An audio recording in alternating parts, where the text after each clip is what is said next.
After getting my soldering iron, I went ahead and got myself several soldering kits.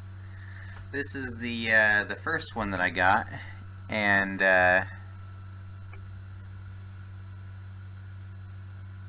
it's probably the one that I did the worst on so far. Let's see if I can get it to really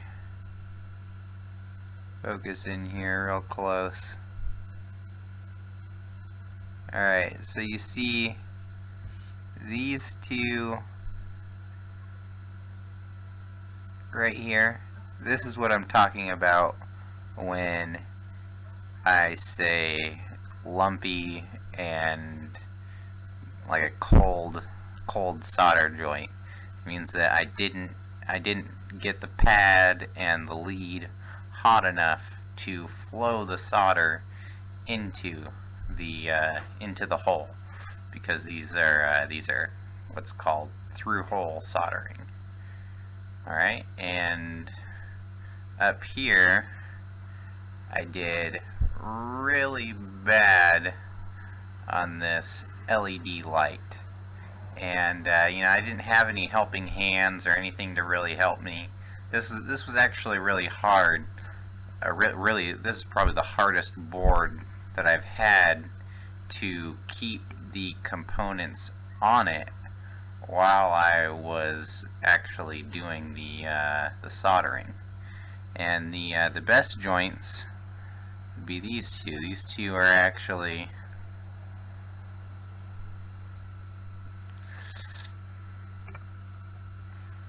pretty good. These two back here for the battery.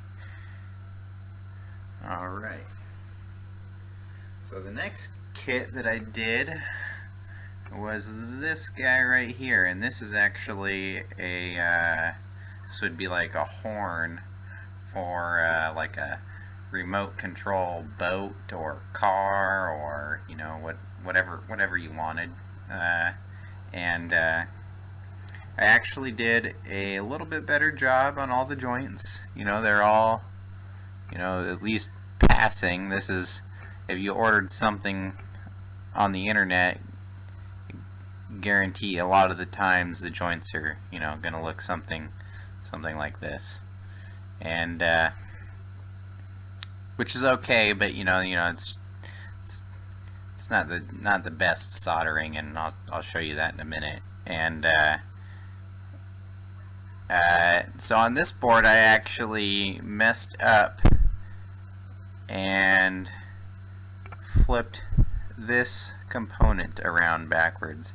I don't know if you can see that. If you can see the picture, how there's a straight line on this side, and on the component the straight side is on the it's on the wrong side, so it's flipped around backwards. So this guy wouldn't even work if I wired it up.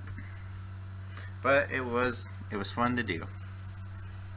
Good practice.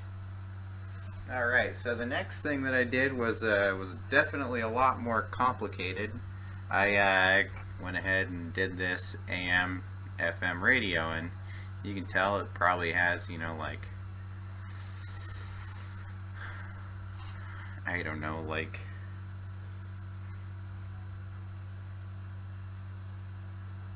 close to at least 50 solder joints on it. I mean, so quite a bit more than either of the other two. And I actually did a pretty good job on it, and believe it or not, but this guy works. And I'll actually show that to you. Plug it in right now with this awesome plug. So I actually bought the wrong plug for it, and I had to go to Radio Shack, get myself the correct plug, bring it home, cut the ends of the wires, and solder them on there. Alright, so let's plug this guy in and check her out.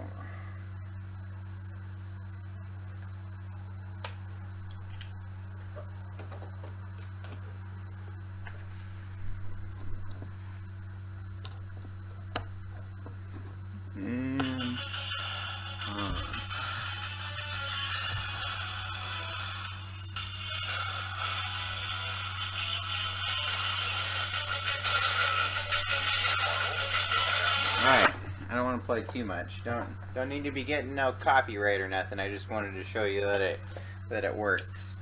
Okay. Alright, good deal. Alright. And then last we have the watch that I did. And this is actually probably the best soldering that I've done so far. So after doing the other ones, I stopped and I was like, man, like, how do I know if I'm doing it right? Like, the radio worked and everything, but like, how do I know if those are good solder joints or not? And so I went and I actually watched probably about like 10 hours of soldering tutorials. And probably the best one that I found is from EEV blog by Dave. Super awesome. And pretty much what I figured out is I still wasn't heating up the pad and the lead enough, because on these other ones, okay, none of these holes got filled up with solder, which is exactly what you're supposed to do on through-hole soldering boards. You're supposed to fill these holes with solder. So that didn't happen on those boards. And so when I was doing this one, I probably took like 10 times the amount of time that I should have. But if you can tell, right up here on the crystal for the watch, every single solder joint is all filled on the entire board, every single one. And this one has actually probably close to as many as the radio. So anyways, I'm actually pretty proud about this one, and pretty happy with it.